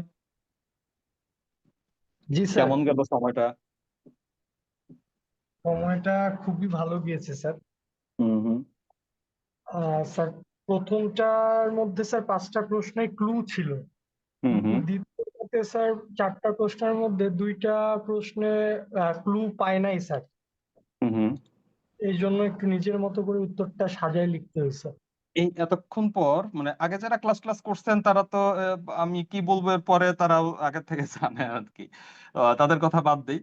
আহ, মানে এতক্ষণ পর আমি একটা রিভিউ পাইলাম যে আপনার কাছ থেকে সে সময় যে রিয়েল টেস্ট খানিকটা অ্যাকচুয়ালি মানে বুঝতে পারছেন খানিকটা যে মানে বিষয়টার এটা। ওকে, আসেন এবার আমি অপ্রয়োজনীয় কথা আলাপ বাদ দিই, এবার একটু রিভিউ করি দুইটার মধ্যে। এই যে কম্পেয়ার করতে বললাম, কম্পেয়ার করার উদ্দেশ্য হইতেছে গিয়া এই যে দ্বিতীয় যে কম্প্রিহেনশনটা আমরা দেখলাম, আপনাদের যাদের কাছে সহজ লেগেছে মানে কম্পারেটিভলি সহজ মনে হয়েছে, আহ, মানে দ্যাটস অ্যামেজিং। আমি গত 12, 14, 15 বছরের মধ্যে যতগুলা কম্প্রিহেনশন পরীক্ষায় আসতে দেখছি, দিস ওয়ান ইজ দ্য মানে এটা এটা হইতেছে মানে 2000 লেভেলের ডিফিকাল্টিজ এর একটা আইটেম। এই লেভেলের বা এতটা টাফ, জাইগান্টিক টাইপের, এত টাইনি সাইজ, বাট এটার মধ্যে যে কন্টেন্ট আছে এটা হইতেছে গিয়া আমার দেখা সবচেয়ে কঠিন কম্প্রিহেনশন। এত কঠিন কম্প্রিহেনশন আমি এর আগে আসতে দেখি নাই। ওকে, সো যাদের কাছে সহজ লাগছে, ইটস রিয়েলি সারপ্রাইজিং। ওকে, কোনো সন্দেহ নেই। তবে নিঃসন্দেহে আরেকটা জিনিস বলা যায়, যাদের কাছে সহজ লাগছে তাদের ম্যাক্সিমাম অ্যান্সার গুলা হওয়ার সম্ভাবনা খুব কম। ওকে, কারণ এই কম্প্রিহেনশনটার মধ্যে এমন টেকনিক্যাল পেজগি আছে, এটা আপনাকে যেমন যে solve- মানি মার্কেট রিলেটেড একটা কোশ্চেন ছিল, কিন্তু প্যাসেজে মানি মার্কেট রিলেটেড কিছু বলাই নেই।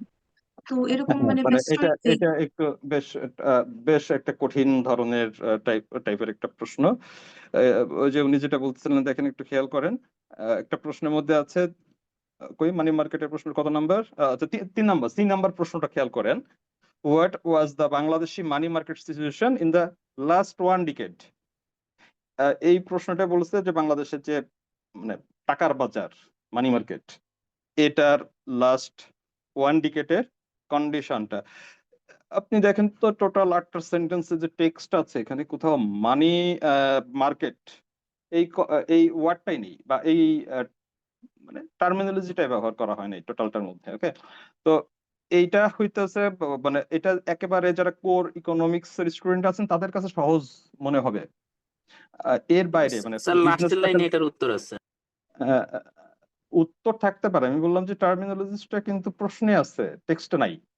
সো এটা কানেক্ট করা, যদি কারোর এই কনসেপচুয়াল আন্ডারস্ট্যান্ডিংটা প্রিবিল্ট না থাকে, এইটা ম্যাক্সিমাম অ্যান্সার গুলা খুবই পোর অ্যান্সার হবে, ইনকারেক্ট অ্যান্সার হবে।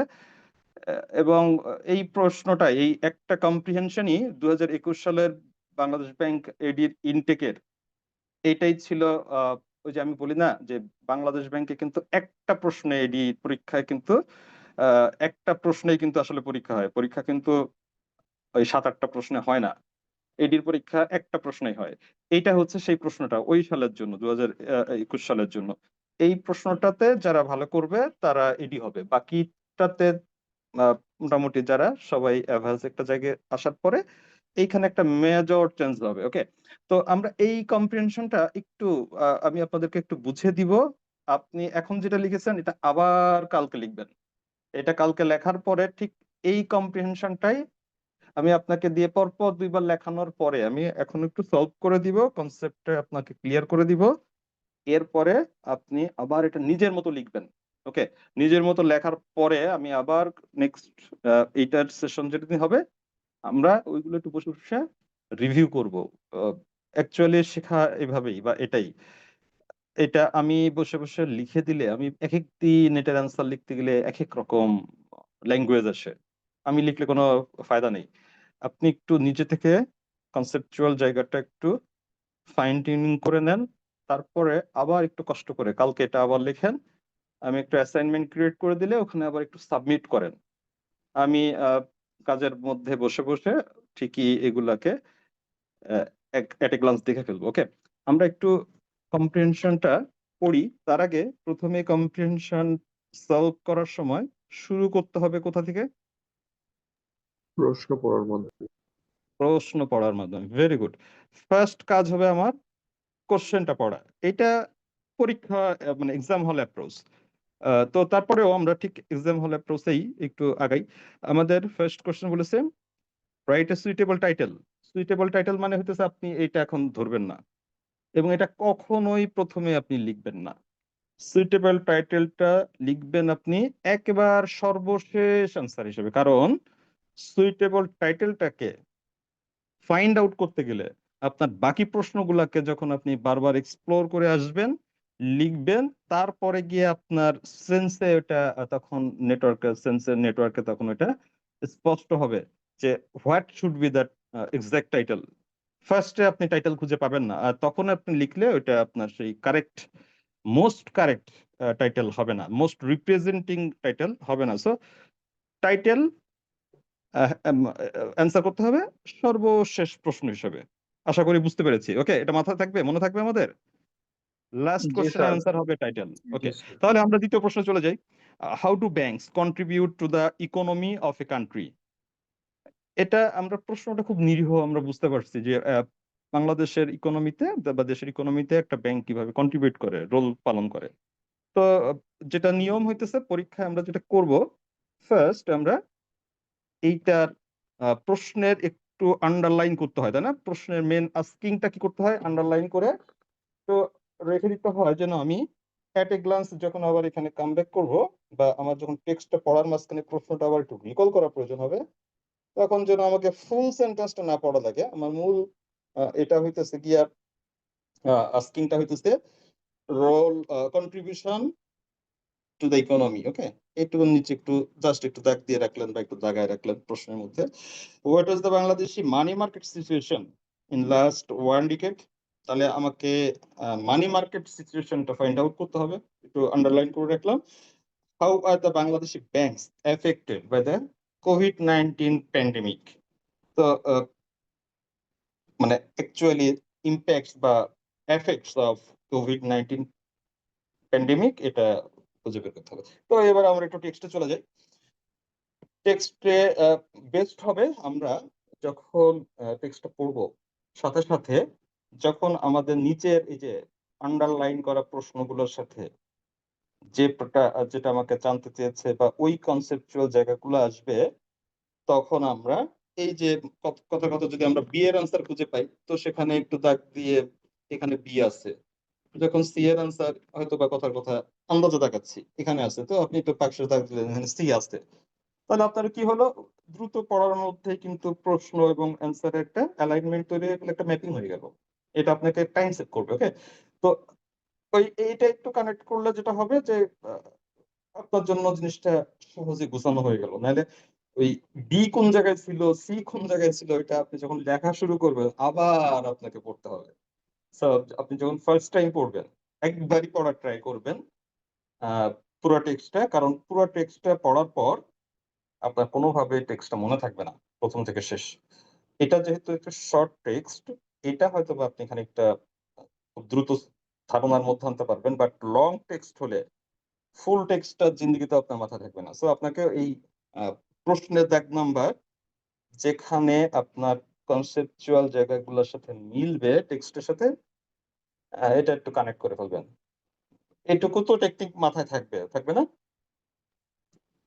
থাকবে? জি জি স্যার, জি স্যার জি স্যার একটু লিখে নেন খাতায়, নাহলে এই কথাগুলার পরম্পরা মনে থাকবে না। প্রথম কথা হইতেছে কোশ্চেন মার্কিং। ওই যে কিওয়ার্ডটা আমি একটু নিচে দাগ দিলাম, শুধুমাত্র question marking. Contribute to the economy, money market situation, COVID-19। তাহলে আমার এটার সঙ্গে যখন টেক্সটের সাথে মিলাতে খুব সহজ হয়ে যাবে। 2 নাম্বার ধাপে আমরা যেটা করব, আমরা ওই যে কনসেপ্টের সাথে কনসেপ্ট, এটা নিজের মতন আবার ওয়ার্ডিং করে নিয়েন, কনসেপ্ট প্লাস কোশ্চেন সিরিয়াল, এটাকে আমরা কি করলাম, এটা কানেক্ট করলাম, ABCD কোথায় কোনটা আছে। তো এটা করলে আমাদের মোটামুটি জিনিসটা বেশ খানিকটা আয়ত্তের মধ্যে চলে আসবে। এবার একটু টেক্সট পড়ি।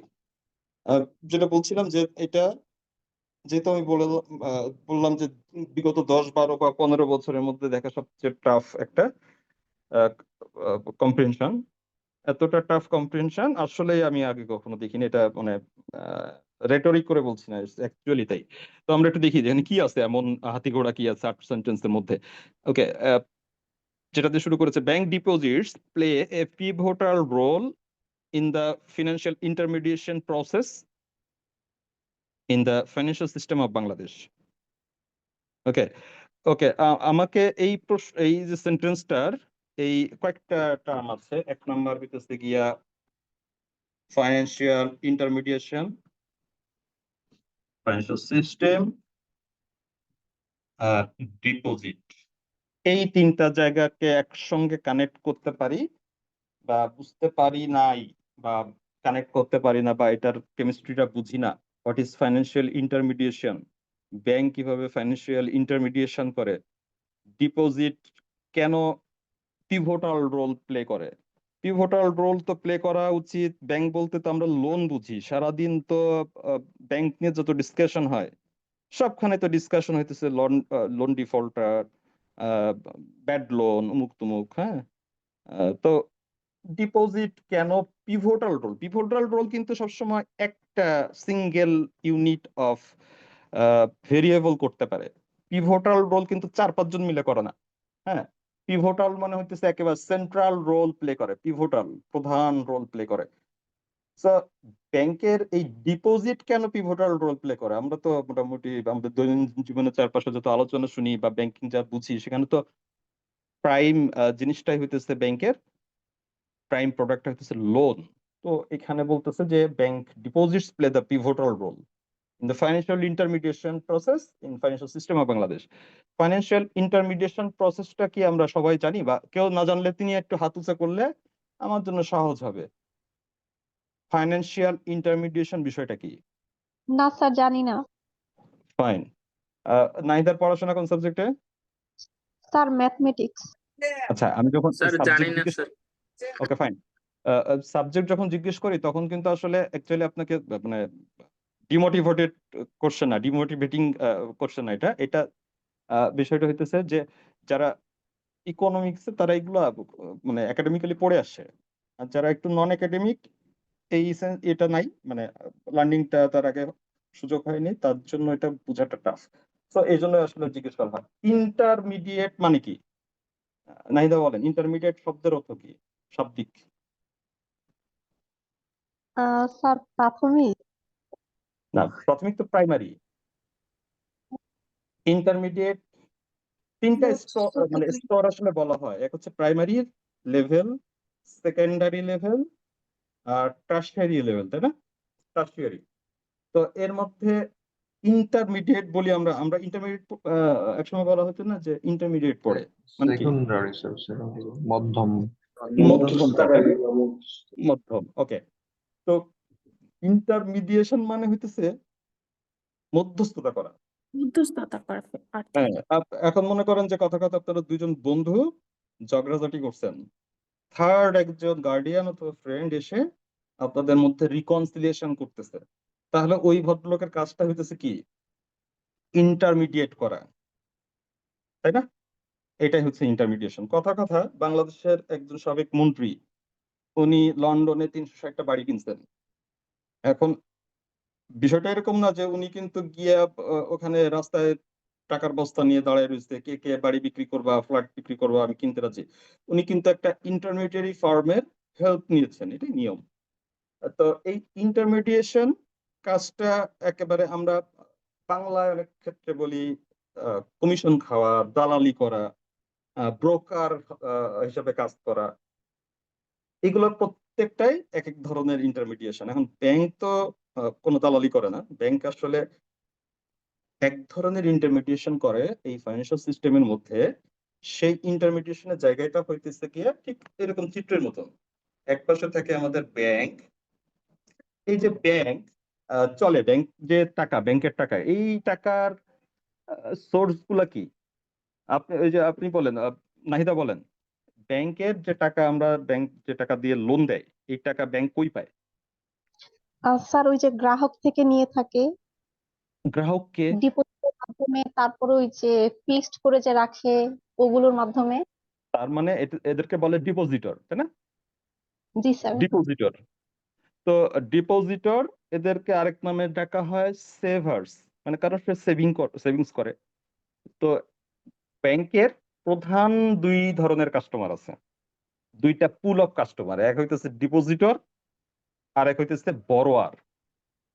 ব্যাংক অ্যাকচুয়ালি এই ডিপোজিটর আর বড়োয়ারের মাঝখানে স্টে করে। কারণ কি দেখেন কিভাবে স্টে করে, কি ঘটনাটা ঘটে বা কি দায়িত্ব পালন করে ব্যাংক মাঝখানে। ডিপোজিটর মানে যিনি ডিপোজিট করে বা যার উদ্ধৃত টাকা আছে, সেভিংস আছে, উনি একজন সেভার। মানে উনি একজন সেভার মানে হইতেছে উনি একজন এই যে আরে বাংলা কি সেভিংস এর বাংলা কি বললাম মাত্র? সঞ্চয়। সঞ্চয়কারী। উনি একজন সঞ্চয়কারী, তার মানে হইতেছে তার আয়ের মানে ব্যয়ের তুলনায় আয় বেশি, তার একটা অংশ সে সঞ্চয় করে। এখন বলেন তো, ডিপোজিটর, আমি একজন ডিপোজিটর হইতে পারি নাকি সালমান এফ রহমান একজন ডিপোজিটর হইতে পারে? জাস্ট উদাহরণের জন্য জিজ্ঞেস করা। সালমান এফ রহমানের কি ডিপোজিট থাকার সম্ভাবনা বেশি নাকি দীপু স্যারের ডিপোজিট থাকার সম্ভাবনা বেশি? স্যার আপনার ডিপোজিট থাকার সম্ভাবনা বেশি স্যার, কারণ সালমান এফ রহমান ঋণ নিবে ও, যে আমার সে মেলা টাকা না, অনেক টাকা, কোটি কোটি টাকা, তাই না? বাট সালমান এফ না রহমানের স্যার লোকে আমার এত খরচ। স্যার সে যত টাকা জমা রাখবে তার চেয়ে বেশি ঋণ নিবে স্যার সালমান এফ রহমান, আর আপনি তো জমা রাখবেনই বেশি। তার মানে বিষয়টা হইতেছে যে দীপু স্যারের ক্যাপাসিটি এবং আত্মা ছোট।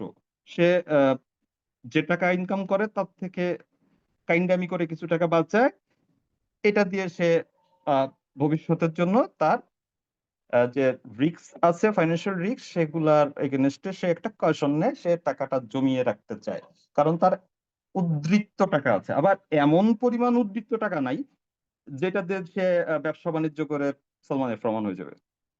এই জন্য এই ডিপোজিটর যারা আছে সোসাইটিতে, এদেরকে বলা হয় এক্সেস লিমিট। এক্সেস মানে কি? এক্সেস মানে হচ্ছে এই যে দীপু স্যার পাওয়ারটা পর্যন্ত আপনাদেরকে ঘুমাইতে না দিয়ে যে বিরক্তিটা করতেছে, এটাকে বলা হয় এক্সেস। তো এরকম মানে যার একটু অতিরিক্ত টাকা পয়সা আছে, খরচের তুলনায় সেভ করে, এই ভদ্রলোককে বলা হয় এক্সেস ইউনিট। এটা মানে একেবারে একাডেমিক ল্যাঙ্গুয়েজ দিয়ে। আহ এই যে এক্সেস ইউনিট, আর তাহলে ওই যে ওপাশে বললাম এই পাশে দীপু স্যার, এটা ধরে রাখেন, এটা দীপু স্যার, এটা দীপু স্যার, আর এই পাশে সালমান এফ রহমান। তো এই ভদ্রলোকের তো মেলা টাকা দরকার, কারণ উনি এক একটা প্রজেক্টে 1,500 2,000 কোটি টাকা ইনভেস্ট করতেছে। ওই ভদ্রলোকের কোনো সেভিংস নাই। ওই ভদ্রলোকের 2 লক্ষ কোটি টাকার ব্যাংক লোন আছে, কারণ উনি একজন industrialist. He needs a lot of money to invest. এবং বাংলাদেশ সব ব্যাংকরাই এইরকম বিগ বিগ বড়োয়ারকে আসলে চায়, এবং এটাই হচ্ছে তাদের মেইন আয়ের ইনকাম। তো সালমান এফ রহমানের দরকার হইতেছে অনেক টাকা দরকার, তার মানে হইতেছে তার টাকার ডেফিসিট আছে, ঠিক কিনা? তার টাকার দরকার আছে মানে কি, তার টাকার ডেফিসিট আছে বলা যেতে পারে না? ডেফিসিট মানে কি? ঘাটতি। ডেফিসিট মানে হলো ঘাটতি, মানে যার টাকার প্রয়োজন আছে, ঘাটতি ইউনিট। তার মানে হচ্ছে তার সবসময় টাকা প্রয়োজন। তো যার ঘাটতি আছে, টাকা সবসময় দরকার, সে ব্যাংক থেকে কি করে? লোন নেয় নাকি? জি স্যার। তারে বলে বড়োয়ার। এখন দেখেন তো, কথার কথা, সালমান এফ রহমান যদি তার কোন একটা নতুন প্রজেক্টে 2,000 কোটি টাকা লোন লাগে, তাকে এই টাকা 2,000 কোটি টাকা ধার দেওয়ার মতন বাংলাদেশে কেউ আছে? ব্যাংক আছে। একমাত্র ব্যাংক আছে, কারণ একসঙ্গে কাউকে 2,000 কোটি টাকা দেওয়ার মতো ক্যাপাসিটি কোনো ব্যক্তির নাই, তার কোনো বন্ধু বান্ধবের নাই, সবাই বড় বড় ইন্ডাস্ট্রিয়ালিস্ট মাইট বি, বাট কেউ তাকে আসলে 2,000 কোটি টাকা একসঙ্গে পুল করে লোন দিবে না। আর মনে করেন যে কথার কথা, সিকিউরিটি সেকশন দিবে না, হ্যাঁ হ্যাঁ হ্যাঁ, সিকিউরিটি সেকশন থেকে নিয়ে নিবে। শেয়ারের পোর্শন বিক্রি করে এই পরিমাণ ক্যাপিটাল রেজ করা পসিবল? তাহলে ব্যাংক চলতো? Share market is a tiny portfolio, very tiny portfolio, এবং মোস্ট অফ টাইমস এটা ব্যবহার করা হয় নট ফর ক্যাপিটাল রাইজ, মানে ফর বাংলাদেশ পার্সপেক্টিভে বলতেছে, এটা এক ধরনের গেম খেলার, এটা হইতেছে গিয়ে আমরা বলতে পারি একটা ওই যে কার্ড খেলার ক্যাসিনো টেবিল, মানে বাই ক্যারেক্টার। সো ওটা বাদ দেন, মানে আপনি যেটা বলছেন that is academically should be, but practically এটা আর কোনো বাংলাদেশে কোনো, এটা জুয়া খেলা ছাড়া বাংলাদেশে কোনো ক্যাপিটাল মার্কেট আদতে নেই। ওকে, তো ওটা বাদে তো আমরা ব্যাংক নিয়ে থাকি, ব্যাংকের মধ্যে আছি। তো এই ভদ্রলোকের 2000 কোটি টাকা আসলে বাংলাদেশে কেউ তাকে ব্যক্তিগত ঋণ দিবে না, এই পরিমাণ উদ্বৃত্ত টাকা কোনো মানুষের হাতে নেই। আর ঋণ না দেওয়ার একটা কারণ থাকলেও দিবে না, কারণ কারণ সালমানের প্রমাণ সময় মতো তার কাছে আহ, আহ, আহ, যে কোনো সময় তার টাকা চাই বুঝতে পারে। সালমানের প্রমাণ যে 2000 কোটি টাকা লোন কারো ব্যক্তির কাছে নিবে, তার লাগার সাথে সাথে বলবে যে তুমি তুমি ভাই আমার টাকা দাও। তো সালমান এফ রহমানের জন্য একটা নিশ্চিত গন্তব্য হইতেছে ব্যাংক। ব্যাংকে গেলে সে একসঙ্গে 2000 কোটি টাকা, 3000 কোটি টাকা, 1500 কোটি টাকা ঋণ পাবে। ব্যাংক তাকে ঋণ দিবে এবং ব্যাংক তার কাছে হুটহাট টাকা ফেরত যাবে না, একটা নির্দিষ্ট শিডিউল মেনে, একটা নির্দিষ্ট তারিখে, একটা নির্দিষ্ট ডিউরেশন পর টাকা যাবে। তার আগে ডেফিনেটলি তার কাছে টাকা যাবে না, ব্যাংক কারোর কাছে হুটহাট টাকা না ফেরত চায় না, একটা নির্দিষ্ট শিডিউল মেনে চায়। তো সালমান এফ রহমান জানে যে ভালো ঋণ, বড় ঋণ, দীর্ঘমেয়াদী ঋণ এবং ইনভেস্টমেন্ট বা কোথাও কোন একটা ইন্ডাস্ট্রি করার জন্য, তার জন্য মোস্ট সুইটেবল ডেস্টিনেশন যেখান থেকে সে ঋণ কিনতে পারে সেটা হচ্ছে ব্যাংক। এবার দীপু স্যারের কথার কথা, 50,000 টাকা এক্সট্রা আছে। দীপু স্যার এটা কাকে ধার দিবে? কোনো বন্ধু বান্ধবকে ধার দিবে নাকি কি চিন্তা করবে? আমরা যদি অল্প পরিমাণ সেভার্স হই, এটার সিকিউরিটিটা চিন্তা করতে চিন্তা করে যে আমার যে যে টাকাটা আমি সেভ করতেছি, এটা কি কোনো ব্যক্তিগত ধার দেওয়া পছন্দ করবে নাকি সেফ হিসেবে সে ব্যাংকে যাবে, কোনটা? ব্যাংকে ডিপোজিট করে রাখবো। এরকম ভাবে, হ্যাঁ, সালমান এফ রহমানের যে প্রবলেম, দীপু স্যারের একই প্রবলেম, কারণ দীপু স্যারের টাকাটা যে কোনো সময় প্রয়োজন হতে পারে। দীপু স্যার যদি কোনোভাবে এই টাকাটা নাহিদাকে ধার দেয়, তো দেখা গেল যে যখন দীপু স্যারের দরকার হবে, নাহিদারে ফোন দিলে নাহিদা ফোন ধরতেছে না, হ্যাঁ, ফোন সুইচ অফ, তারে খুঁজে পাওয়া যাচ্ছে না, পাওনাদার হিসেবে নাহিদা টাকা দিতেছে না, দীপু স্যার কাইত। তো দীপু স্যার চিন্তা করবে কি, ভাই আমার যে টাকা আছে কারোর এটা জানানোর দরকার নেই, আমি চুপচাপ ব্যাংকে রেখে আসি, কারণ আমি ব্যাংকে গেলেই আমার চাহিদা মতো আমি আমি আমার টাকা যে কোনো দিন যে কোনো সময় ফেরত পাবো। এই যে দুই পাশের যে নিশ্চয়তা, এক হইতেছে ব্যাংক আমারে যখন তখন ঋণের টাকা ফেরত দেওয়ার জন্য চাপাচাপি করবে না, ব্যাংক আমাকে 2 লক্ষ কোটি টাকা, সরি 2000 কোটি টাকা আমাকে ঋণ দেওয়ার ক্যাপাসিটি আছে। আর ডিপোজিটরের কমফোর্ট হইতেছে আমি যে কোনো সময় টাকা ফেরত চাইতে পারবো শুধুমাত্র ব্যাংকের কাছে, ব্যাংক আমাকে রেডিলি আমার টাকা ফেরত দেওয়ার ক্যাপাসিটি আছে। সো এই যে দুই পক্ষের মধ্যে স্টে করে কে? ব্যাংক। তো এই যে দুইটা পক্ষের মধ্যে দেখেন, আহ, এই দীপু স্যারের যদি সোসাইটিতে যদি ব্যাংক না থাকতো, দীপু স্যার কি করতো? এই টাকা কই রাখতো? জাজেবের নিচে বা বালিশের চাদরের মধ্যে, সার পোকায় বা কীট পতঙ্গে খেয়ে ফেলতো, আগুনে পুড়ে যেতে পারতো, নানান ধরনের কাহিনী হইতে পারতো। অনেকে কিন্তু এখনো ব্যাংক ট্যাঙ্ক বিশ্বাস করে না, বাসায় টাকা রেখে দেয়। কারণ কি? তাদের আস্থার সংকট আছে, এই জন্য বাসায় টাকা রেখে দেয়। ব্যাংকে দিলে যদি ব্যাংকে টাকা লুট করে ফেলে, কোনো বিপদ হয়, উঠায় আনতে গেলে যদি ছিনতাইকারী নিয়ে যায়, নানান ধরনের মানুষের প্যানিক থাকতে পারে। তো দীপু স্যার এই যে অল্প পরিমাণ টাকা, এই টাকাটা অ্যাকচুয়ালি কি করে, আমরা যদি একটু অ্যাকাউন্টিং এর ভাষা বলি, এই ডিপোজিট কথার কথা 50,000 টাকার কথা বলছি, ও টাকা দেখছেন, উদাহরণ দিতে গেলেও মনে টানে না, একটু বড় উদাহরণ দিই। তো এই 50,000 টাকা দীপু স্যার অ্যাকচুয়ালি কি করবে, ব্যাংকের কাছে কি করবে বলেন তো? ডিপোজিট। ডিপোজিট হচ্ছে আসলে সে এই ডিপোজিটটা সেল করে, কি করে?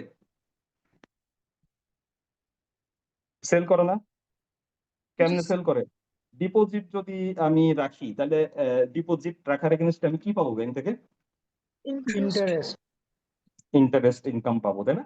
তার মানে হইতেছে ব্যাংক আমার কাছ থেকে 50,000 টাকা কিনছে, ব্যাংকের কিন্তু সত্ত্ব আছে তুমি আগামী 3 মাসের মধ্যে টাকা উঠাতে পারবে না, অথবা যদি আমি সেভিংস অ্যাকাউন্টে, তাহলে আমি যে কোনো সময় উঠাতে পারবো, সেখানে আবার রেট খুব কম। হোয়াটএভার, আমি যে কোনো খুব অল্প রেটে হোক আর বেশি রেটে হোক, ব্যাংকে গেলে definitely bank will pay me something against my deposit, definitely, কারণ it's a self purchase contract. আমি অ্যাজ এ ডিপোজিটর, আমি as an excess unit of this society, I undoubtedly believe and depend on a bank to sell my deposit, and I earn interest against this deposit money at a predetermined rate from this bank. এবার bank কি করে? Bank তো আমার কাছ থেকে টাকাটা কিনলো, ব্যাংকের জন্য এটা কাঁচামাল। এই জন্য বলা হয় যে এই যে মাঝখানে যে ঘটনাটা করতেছে এখানে টাকা কেনা বেচা হচ্ছে, তাই না? এই যে ব্যাংক ডিপোজিটরের কাছ থেকে টাকা কিনতেছে, কিনে ওই কেনা টাকা সে এবার কি করতেছে, আমার কাছ থেকে 50,000, তামিমের কাছ থেকে 10,000, এই যে সোহানের কাছ থেকে 30,000, আফ্রিদার কাছ থেকে 10 কোটি টাকা পয়সা একটু বেশি আছে মনে হয়। তো এই বিভিন্ন মানুষের কাছ থেকে, বিভিন্ন ইনস্টিটিউশনের কাছ থেকে এই যে ছোট ছোট ছোট ছোট মাঝারি বড় সমস্ত ধরনের ডিপোজিট একসঙ্গে ব্যাংক সারা বছর কিনছে, অল টাইমস। আপনি যে কোনো দিন ব্যাংকে গেলে ব্যাংক আপনার কাছ থেকে ডিপোজিট কিনবে, কারণ ব্যাংক ডিপোজিট কেনা আর লোন বিক্রি করার একটা দোকান। হ্যাঁ, সে কাঁচামাল কিনতেছে, ওই যে ছোট ছোট গুলো বিভিন্ন ভাবে সারা বাংলাদেশ থেকে বিভিন্ন শাখার মাধ্যমে এই ডিপোজিট গুলো কিনে একসঙ্গে যখন করে তখন এটাকে বলা হয় ডিপোজিট মিক্স। ডিপোজিট মিক্স, এই ডিপোজিট মিক্স মানে হইতেছে total liability that the bank purchases from the public. আপনি যে কোনো একটা ব্যাংকের ব্যালেন্স শিটে ঢুকলে দেখবেন টোটাল লাইবিলিটি, এই টোটাল লাইবিলিটির 98% হইতেছে all types of deposits meet, মানে যেটাকে আমরা ডিপোজিট মিক্স বললাম, বা একটা পোর্টফোলিও। এর মধ্যে এই যে সেভিংস অ্যাকাউন্টের ডিপোজিট আছে, কারেন্ট অ্যাকাউন্টের ডিপোজিট আছে, লং টার্ম ডিপোজিট আছে, 3 মাসের আছে, 1 মাসের আছে, 6 মাসের আছে, 1 বছরের আছে, 5 বছর, বিভিন্ন নেচারের বিভিন্ন দামের ডিপোজিট আছে। আমি সেভিংস অ্যাকাউন্টের ব্যাংক ডিপোজিটের এগেনস্টে আপনাকে ইন্টারেস্ট দিচ্ছে 5%।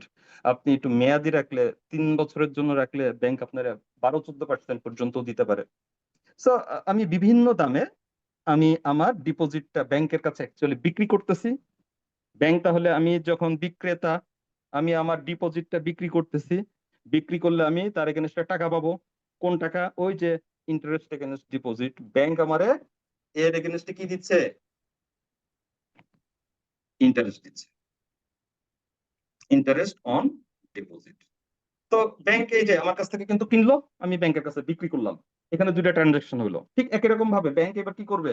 টোটাল ডিপোজিটের একটা ডিপোজিট মিক্স বানাবে, deposit mix, all types of deposit mix একসঙ্গে করে সেটা বানাবে। এবার সে ওই যে সালমান এফ রহমানকে খুঁজবে, ভাই টাকা লাগবে না, লোন টোন নিবে না, তখন সে এই যে ডিপোজিট মিক্সটাকে কনভার্ট করবে লোনে বা বড়ইং এ দিয়ে সালমান এফ রহমানের কাছ থেকে বিক্রি করবে।